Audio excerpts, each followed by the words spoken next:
আমরা খেলাধুলাকে অন্যান্য কর্মসংস্থানের পাশাপাশি আমরা খেলাধুলাকেও পেশা হিসেবে প্রতিষ্ঠিত করতে চাই।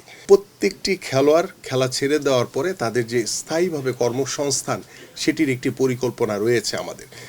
কারণ একটি অসুস্থ খেলোয়াড় কিংবা একটি অসহায় পরিবার যখন সে দেশের জন্য খেলে, দেশ যদি সরকার যদি তার পাশে না থাকে তাহলে তার যে চাওয়াটা, তার যে প্রত্যাশাটা সেটা কিন্তু স্লো হয়ে যায়। বাংলাদেশ জাতীয়তাবাদী দল বিএনপি আগামীর ক্রীড়াঙ্গনকে নিয়ে আমরা যে চিন্তা ভাবনা করছি, আমাদের যে দেশ গড়ার যে পরিকল্পনা রয়েছে আগামীর ক্রীড়াঙ্গনে, তার ভিতরে অন্যতম একটি সাবজেক্ট রয়েছে, সেটা হচ্ছে আমাদের ক্রীড়াবিদদের।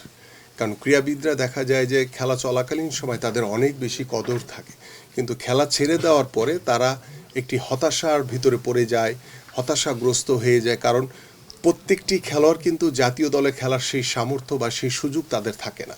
তো যারা মিডিওকার লেভেলে খেলে বা তারা আরেকটু নিচের দিকে খেলে, বা তারা কিন্তু ওই পরিবার কিন্তু আশা করে যে না, আমার সন্তান একজন ক্রীড়াবিদ, সে ক্রীড়াবিদ হয়ে তার পরিবারকে পরিপূর্ণভাবে আস্থা ভরসার জায়গা তারা সিকিউর করবে, কিন্তু অনেক সময় এটা হয়ে ওঠে না।